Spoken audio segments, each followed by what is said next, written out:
So let's start with Judy, your name, and then we're gonna say it back to you. Go. I'm Judy. Judy, Margaret. Margaret, Sherry. Sherry, Nancy. Nancy, Arlo. Arlo, Pat. Pat, Melinda. Melinda, Cheryl. Cheryl, Joyce. Joyce, Judy. Judy, Jim. Jim. What time is it now, Jim? Oh, It's- I'm sharp. It's Sharp. 5 minutes till 8, So it's 5 after 8? 5 after Okay. 4, 4 after 4. There's a reason. I'm gonna tell you the whole story in just a second. Is it 5 after 8 now? 5 after 5? Is it? Yes, Oh, pretty close. It's 2 after. 4 Okay. minutes after 4 on that clock. 4 minutes. Let's go with that clock. Okay, a little faster. All right. I'm just gonna start with blessing. So just find yourself in a prayerful stance, mindful stance.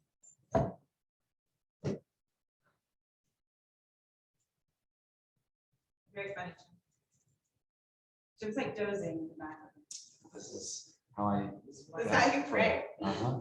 May the long time sun shine upon you, and may all love surround you, and may the light within you guide you home. So that prayer, 21 years ago today, was said at 5:05 in the Prescott Town Square. And when we all closed our eyes and we did that whole thing, you know, everyone at my wedding party put a hand on someone. And when we looked up, we were surrounded by a busload of Japanese tourists. And it was, what's so awesome about that is they didn't question it. They're just like, we're Japanese tourists. We're going to join this prayer. We're going to say this Coptic prayer. Yes. So I had to do that today because I this is the funny thing I told everyone in the office today. Annie and I were sleeping in different spaces. Some of you know my husband is in deep state of Parkinson's, right? And so he was sleeping in his recliner and I was in bed. And he goes to bed really early. He sleeps a lot and doesn't get full REM cycle ever. And at midnight, like midnight 05 or something, I get this text from him and it says, I think it's our wedding anniversary. And I'm like, yes. Anyway, 21 years, I guess you get to forget a little bit.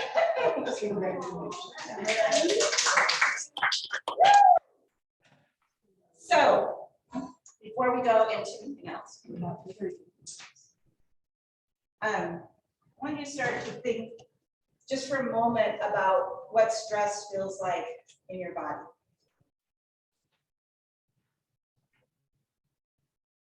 And not that all stress is bad, right? Sometimes we need stress, right? Sometimes it's very, very necessary. So this isn't about anything dualistic, but it is going to help illustrate something. So what are some adjectives about feeling stressed? Tense. Tense, tight. Usually my shoulders are up around my ears. Uh-huh. I look in the mirror, oh. And also, headache. Yeah. I feel it in my stomach, Yep. and I don't know what word to use. Stomach tenseness. Tense, yeah. Pressure, more pressure on my chest. Pressure. Feel pulsing. What was it? Pulsing. Pulse. Sometimes repulsing too. Maybe we say grumpy. Yeah. How does it feel like in your body? What is that? Oh, yeah. Clenching, Teeth grind. right, grinding. Sometimes Diane, if you have grinding, anything to say, you can go ahead and say it. We'll hear you. Oh, hi Diane. Hi, Diane. Hi, Diane, when you feel I stressed, can't hear. It's all, the sound just bounces around. So maybe I should wait till I can get the closed captioning transcript. okay. Is it great? Okay. thanks anyway. Those doors being open is causing the sound to bounce more. Any more actions? It makes it tight. Tight and it's Tight, okay. You said rugby, right? Visible adjectives. Probably the front. Ruminate. Is, Oh, and look at just You- your bodies. You know the word that I thought about with that was busy. My body feels busy, my mind feels busy, and I don't know how to say that in body sense, but that's how I know stress.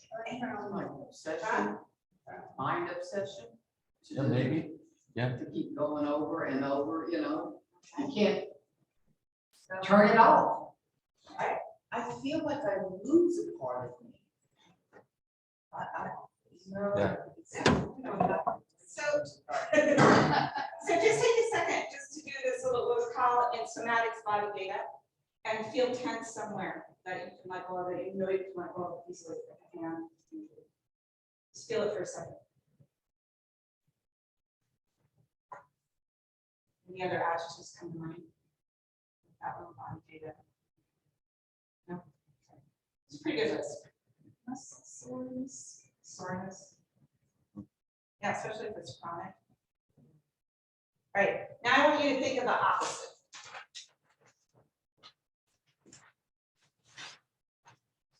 There's some opposites. What? Loose. Loose. Relax. Relax. Peaceful. Happy. Free and easy. Free. Like, Red. enjoyable. Wine. Social. Social. Space. Able.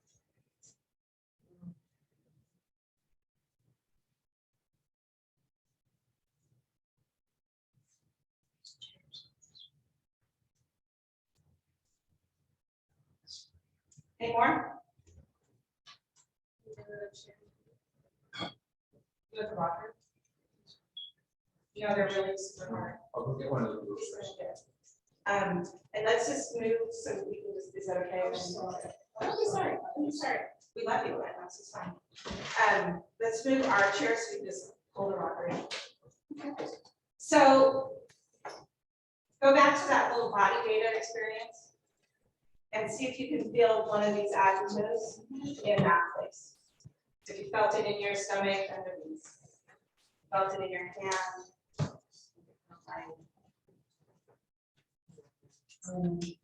Yeah, release that. Really feeling it, I think about it. And again, with it, all the time. Yeah. You just feel like. So here's the practice. This is called, these adjectives are what grace feels like in your body. And polaribus, I can't say. Pledgeless. Mr. E, Mr. P guy. P got grace, right?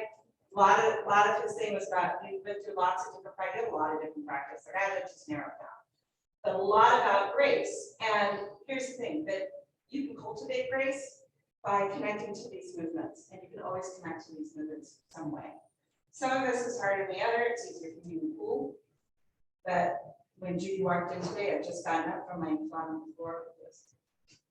Very graceful. So it's a practice, right? It's a thing that we can cultivate, right? It's called physicality of grace. And sometimes, I think, especially in spirituality, we start to get out there, right? We start to just get, it's all in our head, it's this analytical process. And what we're going to talk about today, through talking about the Ahamkara, and almost always through me, is about the physicality of our spirituality. And grace is a great one to go back to over and over again, this practice of grace. And by doing those movements, you can do them sitting or standing. We can do this. Let me get your, you got it?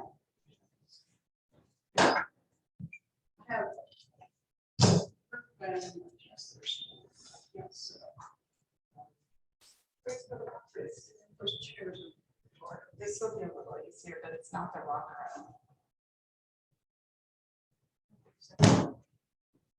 So, do you know where you should? I don't, do you know where the rocker is? We don't.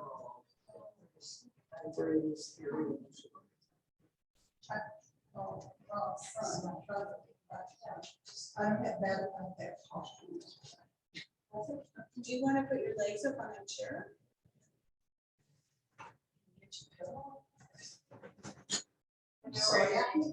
I don't know where any towels are. Stuff, but I am. Yeah, own it. Yeah, We're with you. We're with you. We're glad you're We're here. just glad you're here. You're better now? Do you need one? Physicality of grace.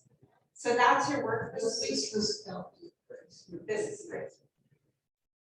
This is what I want you to try this week, is finding graceful movements. And really almost always it's about noticing that.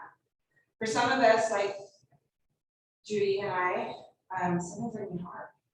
We have lots of stuff going on in our bodies. But we can always find some movement that is smooth, peaceful, gliding. So after I had my first knee replacement, I was like, damn, sucks. Because, you know, like I've been a dancer and a yoga teacher all my life, and all of a sudden I walked really rickety. And I still do. But I love getting in the car, just like smooth, right? Zoom, you know, I love that for the pool. So look for places that are those adjectives. And even if you can't, keep a list of them. So this is a practice. Probably the ancient Celts wouldn't have even had to think about this because their lives were so physical.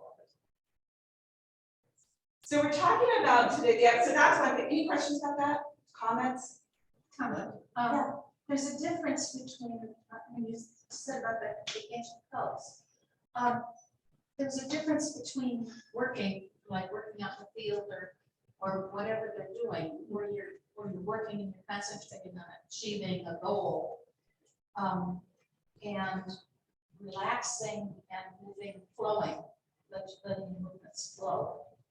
And I don't know whether, I mean, I can see where in some field work or whatever, that people could just let their movements flow. I mean, like I'm thinking of chopping wheat or whatever. you Something call you it. know by heart. Yeah, just Yeah, there's a flow. let We're it gonna talk go. about that in a couple weeks.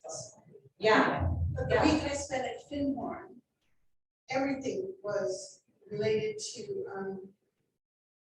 the earth and grace. And so vacuuming was an act of grace and free and flowing, and gardening, and cooking. And I was in the kitchen cooking, and I was the one, I can chop onions and not cry. I don't know why, but I can. It was a big thing there, because nobody else could chop onions. So, but each thing, partly because they gave permission for that. It not only gave permission, but encouraged it.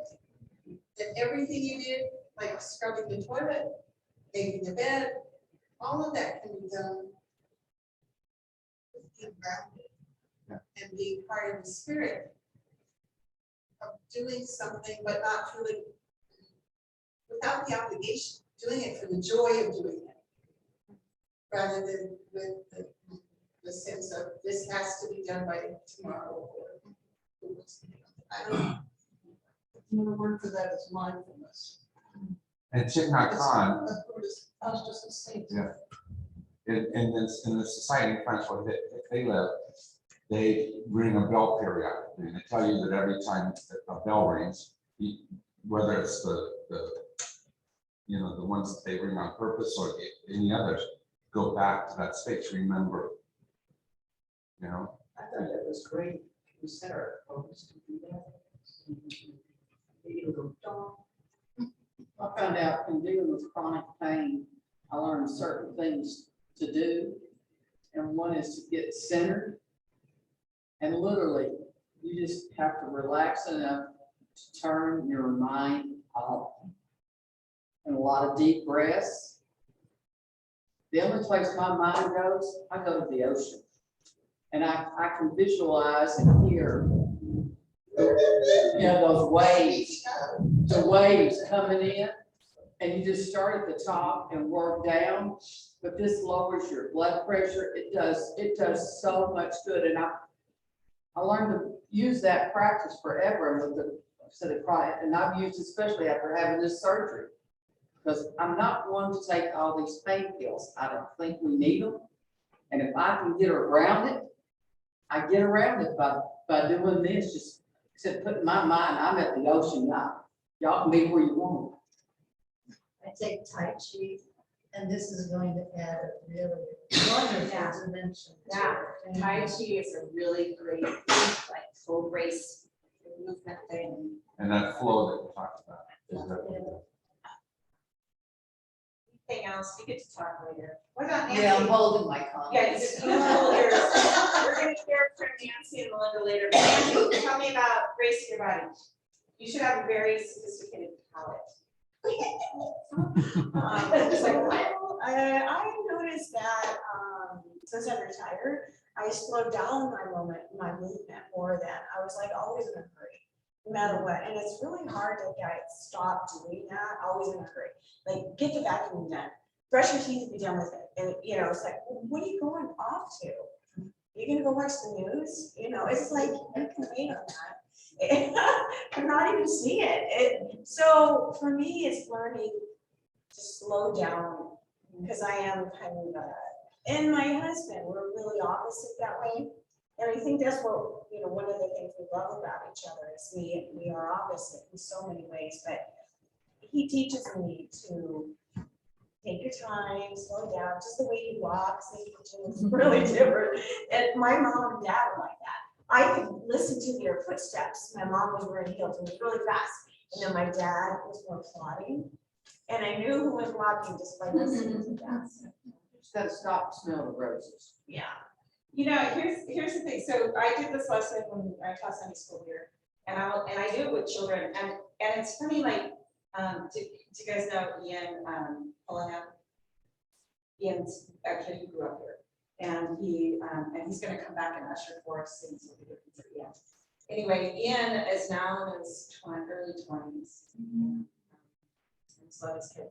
And when we were doing this, there was a lot of those things all the adjectives you would expect. And then I asked Ian to share what grace in his body felt like, and he's like, running. Well, you know, at that time he's probably 15.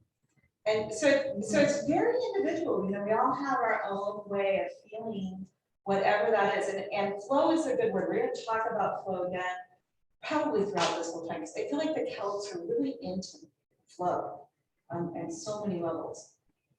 So we'll come back and visit that.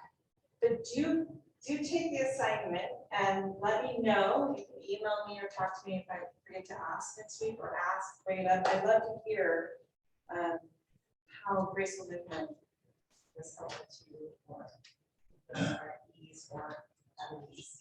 Can I just say? Yes. One of the things I learned in meditation was your breath.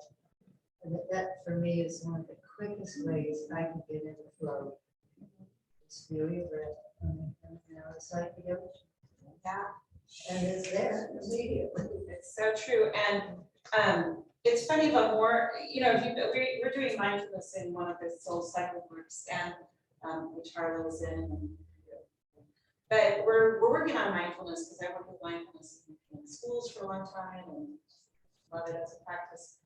But I've been meditating since I was 25, so I don't know, someone else can do that. But what I find is you really form, you really form these neural pathways. That's a real thing. And all I have to do is extend my exhale. Carl and I were talking about this during our time together today. All I have to do is extend my exhale, and I'm like, it's better than a cocktail. Yeah. That's right. Cocktails are good, but a nice deep exhalation. Well, the Navy SEALs have a practice they do before every kind of activity, they do where it's, you breathe in for 4 breaths, you hold it for 4, and then you let it out for 4. And And hold you it do for that for 3 times. Yeah, it's called square breathing. Yeah, and in order to center themselves, Yeah. but it does bring it down. That's so really good. You do that one. I do that a lot now. Yeah. But breathing is a little bit hard for me sometimes, but yeah, I do. But quiet is something that's so important to me, but I don't think we have a lot of. You know, it's like just having quiet and go into myself, so. It's something we need to make a priority, is putting us first and doing what's necessary to keep us well. And, you know, mentally, you've got to be, you know, that, and that way, by doing this, relaxing, doing, you know, whatever you're breathing, whatever you want to do, that helps improve you, the person that you're gonna be to everybody else. Let's talk about soul friendship. So that's the other theme I pulled out of this chapter, and I just thought it was good to start off this way. And so I know, anybody else have been in spiritual direction or had an Anamkar? Anybody else certified? Certified what? Yeah. I can't hear. A certified spiritual director or Anamkar. So I was specifically certified in the Anamkar tradition, the Celtic tradition, through an organization in 2014. Where was that? It was back in Iowa, and it was so funny because I had been through a Catholic spiritual direction certification. This is my second one. And it was amazing. And of course, I did the somatic element for the train and ended up with a lot of Lutheran female ministers as clients. It was really sweet. But fun. It was fun. So the idea of a soul friendship, sometimes we think about the other person, and that could be a good friend. It could be someone like being certified. It could be your best friend from high school. It could be your, I know it sounds weird, but any four-legged, two-legged, winged, finned creature that has companioned you in life, right? There's a lot of ways we get to know each other on an intimate level. And so it's not this narrow field of just doing like a formal practice with someone. And so I think it's really, really lovely if during this time you can find someone, I'm always available, to sit with, even just for half an hour. And then the qualities of that time are really about being witnessed and seen and cared for in a really particular way. Anamkars are the people who will imbue you with your courage to live your most authentic path. They're also I use this phrase a lot to start with, the one who can kind of gently say, hey, I think you're pissing in the wind here. So it's a deep sense of intimacy, and it doesn't happen overnight. Like when I've worked with clients in the past, it's gone on for a few years. I even worked with Holly for a while. I've worked a lot with young people. So even just during this time though, if you find someone you can check in with about what is arising from this material, I think it's really helpful. And personally, I don't exactly know what you're talking about, the time you're spending a half an hour. Is that just meditating with them, or is it what exactly? yes. It can be anything, really, Judy. It can be what arises in that space together. Some people have a kind of container they put it in, but you would, play with and explore. And a half an hour I just threw out as a random time. It doesn't a half an hour, be an hour, be an hour and a half. For me, Judy, it happens on Wednesday mornings. And Ed and I have met for years, and I just complain about you guys. Well, and Republicans. As in the Republicans, that's what you. Yeah. So But it's for me, it's just I a, like that company. yeah. It's just a space where we can be in that place of discontent with what is around us, and also try to figure out how to move beyond it. That's what it takes on for me. Yes. And so it can be sharing verbally, but it also could be sitting, and doing sitting practice. I've done that a lot. I like to hold open space where we work with what arises. Does that make sense to you? No, I know. I'll work on it. It's more than anything, so you're not, I guess it's like having a best friend you sit with and can tell them anything or not say anything and you're in there. Yeah. As long as you're there at each other's. I'm presence. trying, that's I was caught up on the thing where it's like you sit with them quietly for half an hour or so, and I'm like. That was I was very thinking fun. that was a prerequisite or something. Yeah. So I'm That- just wondering, okay, Yeah, sorry. no, that was a great question. But, this has never been the way I've really worked. So there are two other ways that where I have people here today who are gonna share a little bit about also just befriending yourself. And sometimes that can be through, art, or it can be through movement, or it can be through befriending your body. And so Melinda and I have a long relationship with our bodies. It sounds really weird. I love the way you put that. That was a really interesting way. Why, thank you. And so I asked Melinda to share this idea of befriending the body through movement and what she does, and kind of looking at that as the companion. Okay. So actually, I was surprised you asked me. And even if I'm not asking, the thing about how have I been in regard to others, I never thought of myself that way. So this is like made me rethink my role. And so, well, the first thing was how I befriended my body.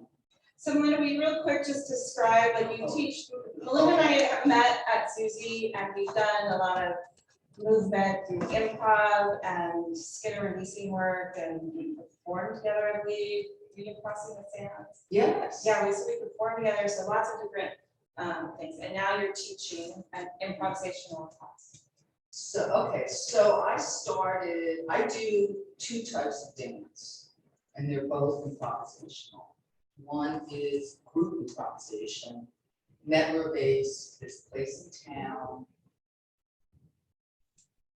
It's really, it's that thing of getting knowledge and sort of coming in the back door and then realizing, oh my God, more than I ever thought. This is deeper than superficially. So in Mettler dance, we were practicing grace and we were practicing that tension because we would constantly go into opposing forces, elements. So we would do something that would bring tension, but then you do something that's loose and light. You do something that's hard, softly. When you think about moving softly as opposed to moving hard. And so I started this when I was 45. I had no dance stuff before that.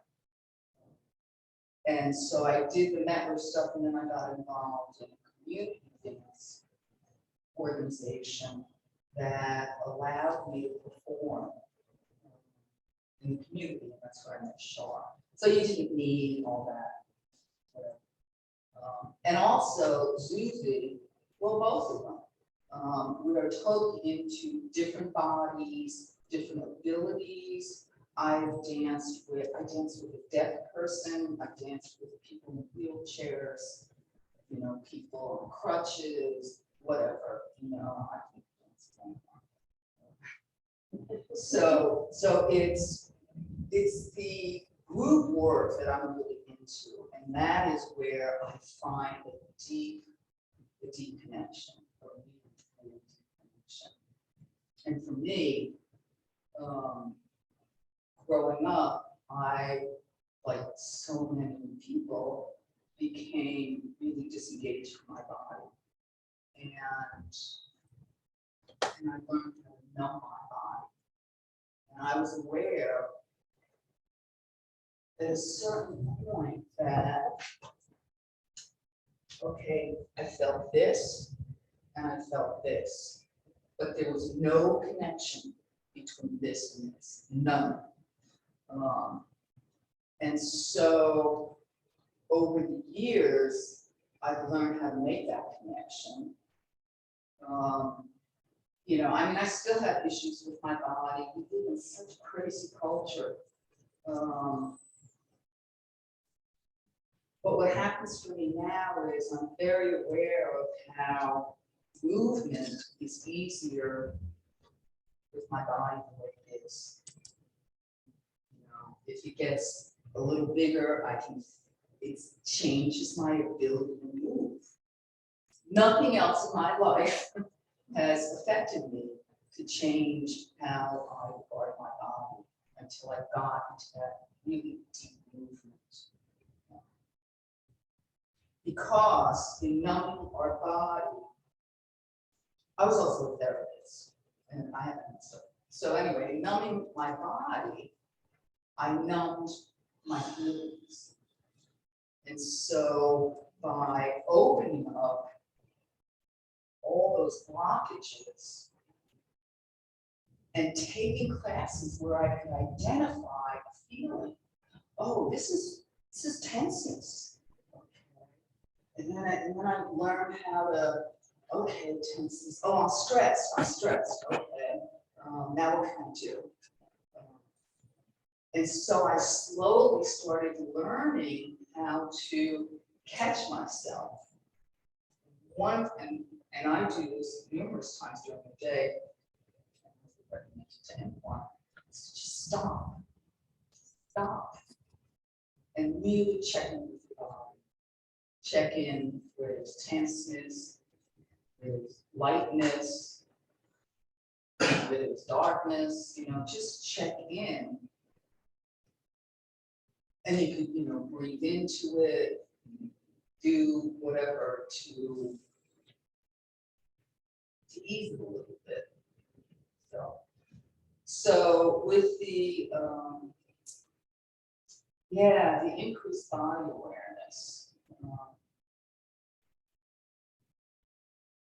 you know, I was gifted with being fairly flexible, and so now at 70. I am in better shape than I probably have been in my entire life. A lot of that has to do with the movement, and it was no elixir because 3 years ago I had 2 heart attacks. When you talk about stress, I had what is known as stress heart attacks, and so there wasn't. They didn't do stents. You know, about all that stuff. I didn't have enough blockage for them to do anything. They went in twice. And it's like, no. So it's a lifestyle change. And that's where I started getting in more with some food stuff, the sugar, and how it all affects how my body feels, which affects how I can move. And that is really the thing for me. So anyway,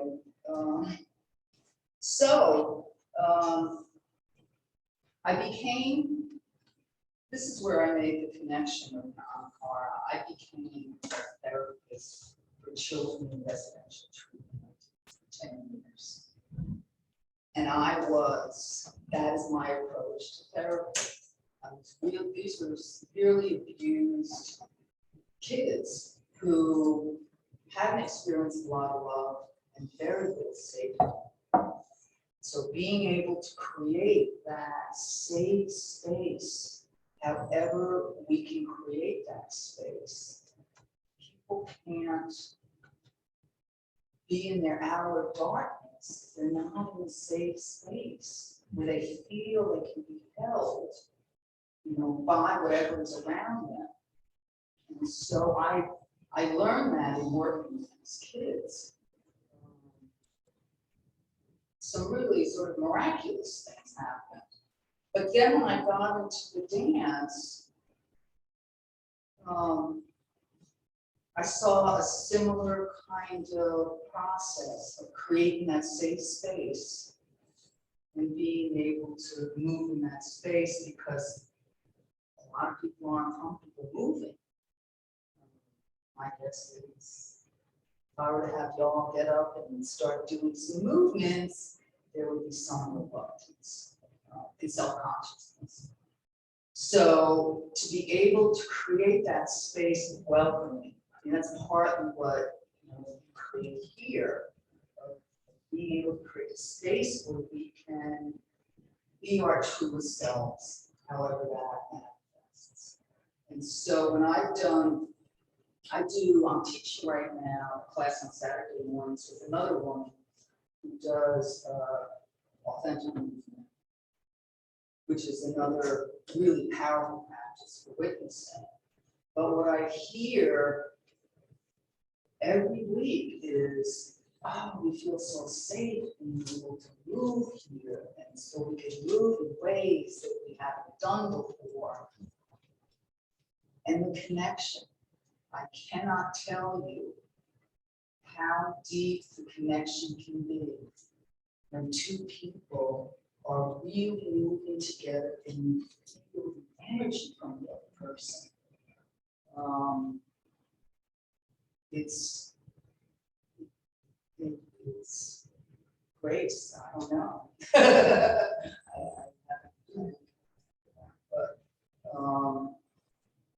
And it really is like, it becomes a meditation. And so if I move and there's no music and I'm moving with another person, what are we moving to? And it's all just this music in our head, music in our body. But it's just that connection. And if you can trust, the connection will go places. And it's such a wonderful, deep feeling. And I've had this, there's probably, I experienced this with Shar. I mean, after not seeing for all that time, it's like, oh my gosh, and there's maybe a half a dozen or so people that I've danced with where it's like, if I would see them, it would be like, oh, and I don't have a personal relationship with them in the typical sense. And there was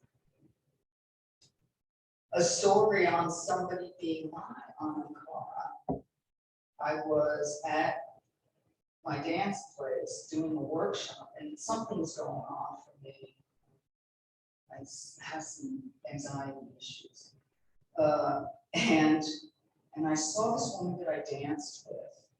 We hadn't seen each other, and I went to hug her, and I totally broke down. I mean, I was like, holy moly. And she just walked me over, and just for like 5 minutes, I was like bawling on her. And she was even younger than me. Anyway.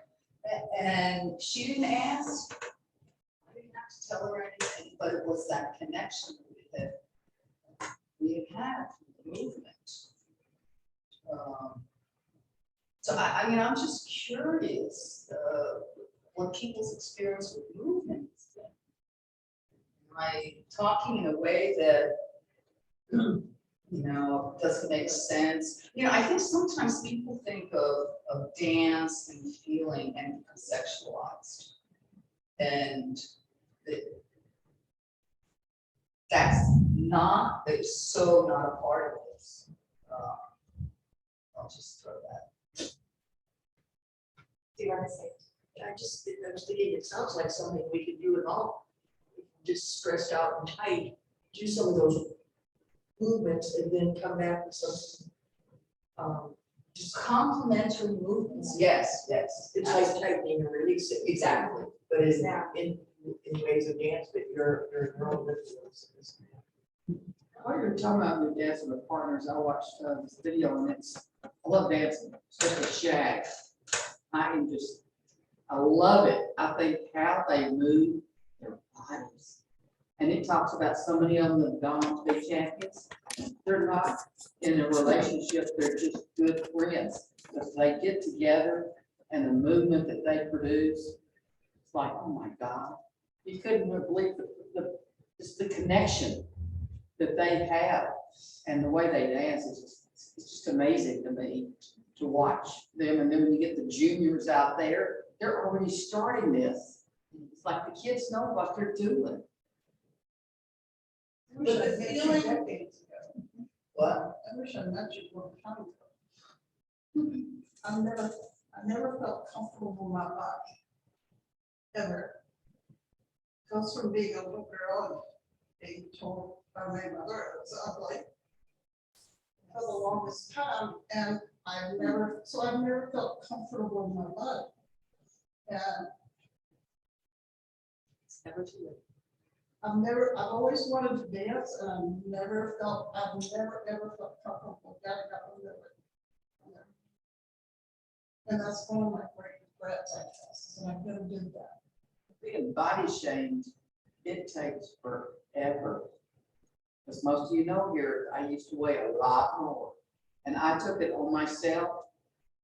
And I've lost over 100 pounds. I am so happy. I'm happy with who I am now. Because I see a different person. You know, and it's just the way things are going in my life. I surround myself with positive, upbeat people, and I can't have negative Nannies.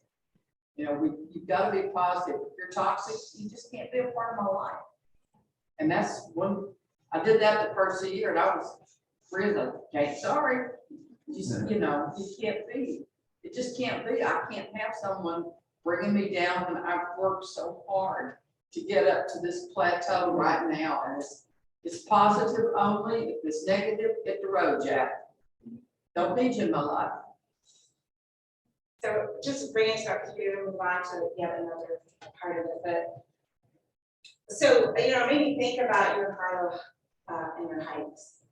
I was just thinking the same thing. That's another example. Pat and I, we used to hike, well, the weather was a little bit, and I was too hot, but we take hikes and sometimes we talk a little, sometimes we talk a lot, sometimes we don't talk. And we'll stop and just look at the sky, look at the wall of cactus in Sabino Canyon, and take some pictures, and it's always so relaxing. Yeah, that's beautiful. Yeah, and it's like a meditation in a way. Except she wears her uniform for volunteer. She looks like Ranger Joe. Yes, she does. And everybody has to stop and talk to her. So I was just step back. But he's wearing George's fine. I learned, yeah, that, you know, there's all the 20-somethings that think they just need their phone with the map.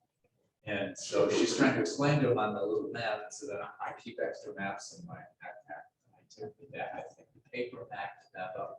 You know, I want this. They're like, what is it? Oh, really? They open, oh, that's where we are now.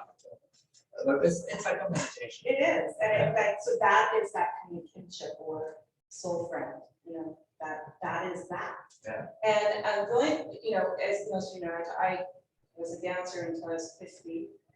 And then taught yoga till about then too, for about 30 years. And there's something amazing about that body connection. There's nothing like, I danced with people for years and I didn't know their home story, but I knew their soul. And so I think that's an example of that. And we didn't really get to this part, but there's just a tremendous thing in witnessing people in spaces of movement. And hopefully in this coming year, I currently teach at the JCC as said, and maybe more will come and join me. We'll do some movement work. I just think it's some of the best work that you can do for your soul, especially if you don't feel like moving, especially if you have an immune compromised body. It's just an amazing process to befriend yourself. But now we're going to talk about befriending yourself through art. Okay, I was gonna mention that I used to do liturgical dance. Up in Washington, I went to 11 different churches and did this one particular piece that was a poem that was read by somebody else. It was music, it was played by someone else, and then I got to dance to both of them at the same time. And it was really one of the most beautiful times in my life because I got to move in a way that wasn't even thinking. And it just, the words were written by a friend, and, it was about Mary. Mary is. She's one mother. Yeah, and I danced with, the scarf, which I find to be a wonderful prop because it can become, you know, a shawl, it became a wall, it became the baby. And I wanted to do more of that because it's so free. And I just really had a wonderful time going down the middle of the aisle. It was just, it's like I was somebody else. I was like, I was in the pew watching myself. It was a really neat thing, but I felt less connected to my body since I stopped doing that. So I needed. But okay, so art. I brought some things. You all are gonna do something. So maybe Jim, Yes, could you pass this out? I can.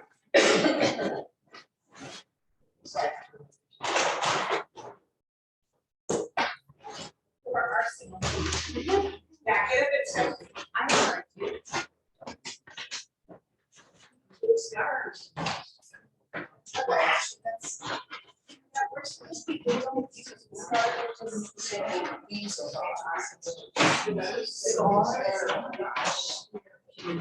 Plants, sticks. Yeah, so the especially the. Oh, yeah. Unicorn skirt. Please share. Okay, and then, here's the next one.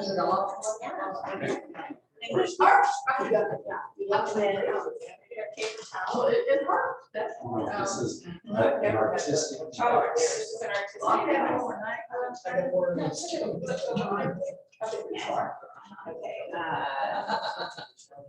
Whatever you do. I wonder if we need light. Oh, Judy's liking the light, so. Like it's really not anybody. I don't. No, it's fine. You look better.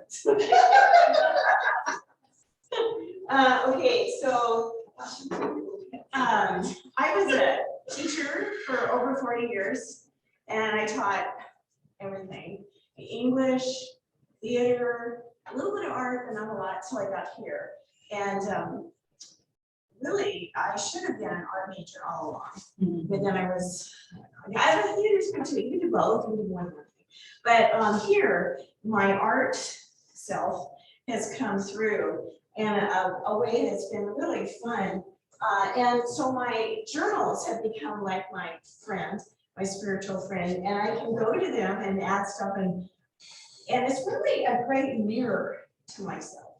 And when I was little, and you probably, some of you know, but my mom gave me this in 1965, don't do the math, but I wrote in the Barbie diary until January 21st, and then the rest of it is blank, which I think is hilarious. That's hilarious. Yeah, and my handwriting and what I wrote about, you know, and I told my sister, oh, look at, you were going to your boyfriend's house. So, you know, it's been a really nice thing. And this is hilarious. So that was my first diary. So you know what a diary is, where you write in it. Then I, several years, well, you know, 5 years ago, 6, I went on a YouTube and found this little visual diary that this guy did. And then I made it with him, right? Well, I made my own after seeing what he did. And I painted each page. I used washi tape, which is a Japanese word. It's decorative tape. It comes in different widths, different designs, like botanical, aquatic designs, and then like Van Gogh as a theme with the tape. And then I started putting little doodads in it. And then there was like less words and more just art. And this is actually a really nice little book that I keep next to my bed and read it occasionally, because there's nice things in it that I find hilarious. Some like a man and a woman, like myself, artsy and fartsy are on their t-shirts. Anyway, but I have like when my parents parents had their 50th wedding anniversary, and that's in here, just, different, you know, 2 dogs sitting at a bar. Why aren't you answering that? No caller ID. Anyway, so I put things like that in there, and then the first time I saw Story Night, I have a picture of that. It's just got a nice little memory thing. But then I got into more. And this is a book that Shannon Sullivan gave me, and I decided I was gonna do a page a day in 2021. And I did until July 7th when I ran out of pages. And I started out with a lot of words and a lot of articles from the newspaper, how many people died of COVID and things like that. But then it got less words and more art. But I put things like, you know how you have a picture of a planet and they show the different, you know, names of the surface and goes into the soul. And then I thought, well, I could be my own planet. So here's Planet Nancy, the soul, the body, the people, the towns, and the universe. So, you know, you go from in to out. And this was sort of a fun idea to play with. But then it got to be like this kind of thing, where I work with layers. I have a foundation page, like music or a map, washi tape can frame it, and then dots and quotes. Quotes can be the last thing. And then it becomes a treasure trove of ideas for future projects. So I do love my sunflowers. I get a lot of joy out of them. And so that's a really fun book for me. And then this one is not done. It's the most current one. I have several going on. And I bought this because it was on sale, but I would not recommend big ones with a spiral because they're hard to close. I found that out. And so I started out with art, and then I got into landscapes and using material as well as other things. These are actually after the shootings in Texas. Each flame was a child. And so I went from the pain of witnessing that news, and then, you know, here's the news, and I just started, how do we handle that? So news can be in your journal, things that upset you, as well as like in your own body. The night before I was gonna have cataract surgery, I did 2 big eyeballs, and I put all the anxiety into the paper, and then it was less of a problem. But then it could just be designs. Oh, and then these are the children too that died. So they're now stars. And I like that idea. This quote, I thought of you, Jim. Joy is an infallible sign of the presence of God. And that would be something I want to play with for children's time on Sunday. I'm going to talk to them about making their books of joy. Yeah. So that would be the theme. So here, news, and then also imagery. So it can be abstract, like circles, it could be images, it could be landscapes, and it can be collage. So those are kind of, and then, you know, it can be used horizontally or vertically. And so here's the human body and fragile. I'm not done with this one yet, but then here's my dog, and she's my little soul. My pal. And then this image of the angel was really important to me. It was used in Titanic when I was in that show. They had images on the screen, and this angel like really spoke to me.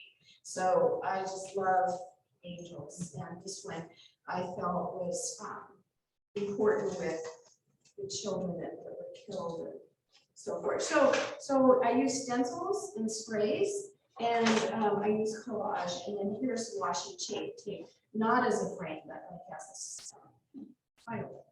And then I got into the bird thing. So I love birds, and then I added feathers to it, and so that's my birds. And then this, well, I got a sewing machine, $85 at Walmart, and I started sewing poetry and newspapers together. So this is all on my sewing machine, and I'm just going to quickly read this, and it says, it's by the way it is by William Stafford. There is a thread you follow. It goes among things that change, but it doesn't change. people wonder about what are you pursuing? You have to explain about the thread, but it is hard for others to see. While you hold it, you can't get lost. Tragedies happen, people get hurt or die, and you suffer and get old. Nothing you do can stop time unfolding. Don't ever let go of the thread. And then in our book, this came up. A thread of the divine is woven through the fabric of the human soul and everything that has being. The golden thread is our essence. So I put those together and then I used my sewing key and sewed thread, So that was kind of fun. So that's what I'm doing. And then, How long have you been working on that? this one, not that long. Like a She's month. so fast. You got a giant room set up with all your Some crafts. Yeah. I have the art studio and and the dining room. Yeah, I think, I say to Mike, we watch Jeopardy every day, we're totally nerds, but I always say to him, it's all about the wager, whether the people are gonna win, do all watch Jeopardy. Who you shoot, who you don't. It's all about the wager, who's gonna win. And I say to Mike, it's all about the ingredients. The stuff that you have to put in your book is what makes it interesting. So, I've had fun at Michael's, but also online things. So I make little books, like the one that Judy likes. Well, if it isn't the consequences of my own actions. We talked about that. So I make these and sell those, and then I'm doing these cards for church too, that I'm going to go towards the Nigeria project. But then I put together this booklet. It's a booklet, it's very small, but it's kind of my process. And I teach this out at King Ranch. So I took all of my handouts and put it into one booklet with examples of quotes. So the last thing I add are quotes. And the quotes can be there or not, but they're fun. So what I have for you today is we're going to do some art, and I brought from you've seen these that we have in Tucson. They're from the Texas Ranger trees. These seeds. Have you seen these? Yeah. Okay. So I picked those up in my front yard. But yeah, I went to Costa Rica. Oh, look how big they are! So you're going to draw one, just like the one I did next to Shar. And you're going to look at this right now, and you're going to become friends with the seed pod. Spiritual behavior. And you'll see there's just so much going on in texture and size and shape and design.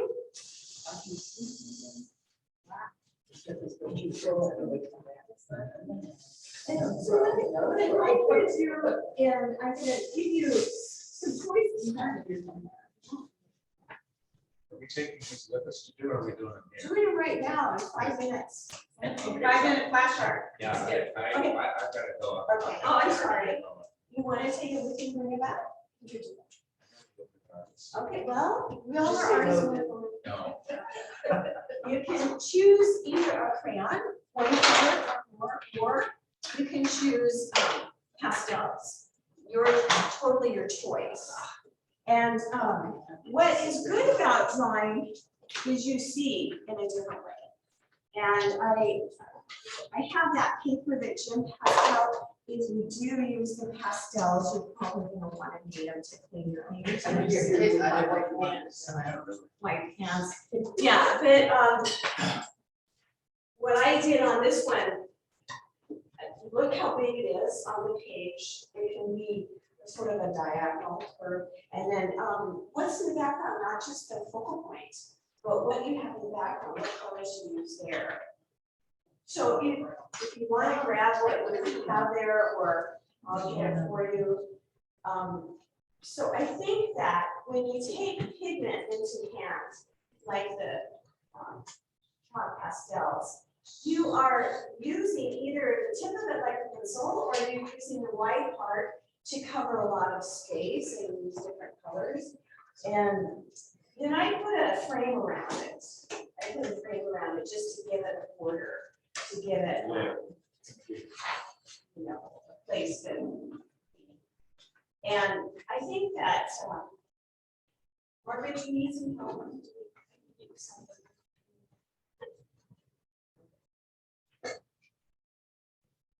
So I guess what I'm trying to say about the soul friend, it can be in what you create in dance, or what you create on paper or in a journal. 'Cause my husband, after reading his book and all, I said to him, so can you see my soul? He goes, no. Why? You're supposed to say yes. That was your prompt, that was your opening. But then it made me smile because, you know, it really is hard to see what somebody's soul. Yeah. You can see their personality, their spirit, their love, their hate, their mood. But what, how do you see a soul? I don't know. But when I do art, sometimes it does become like my soul, my friend, because it is something I've created that's like here. I just have to ask people how they define a soul. Right, that's a big one, isn't it? It's huge. It's easier said than done. And I like thinking we're going over this thing, that's excellent. Yeah, so she's putting underneath like a stencil all over the paper.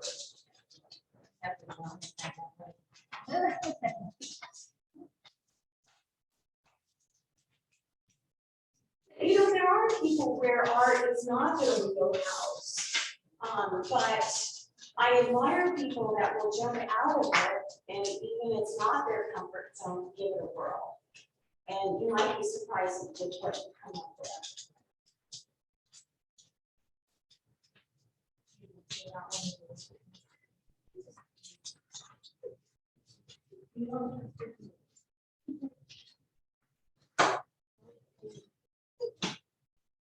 Okay, Julie.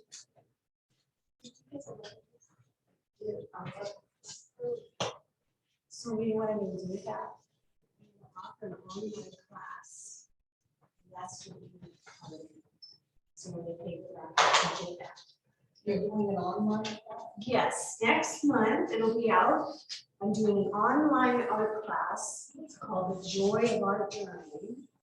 And Shannon Sullivan is doing all the taping and adding the music and the graphics. She's doing a great job. And we've done 2 of the 3 lessons. I've got 1 more lesson to film. So the first lesson was about the color, how to decorate the cover. The second lesson is what you put inside. And the third lesson will be themes. The themes, how you put the themes of the world and the themes in your side, inside yourself. How do you put that onto paper?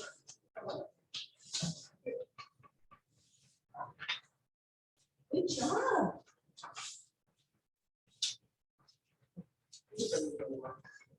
Sorry.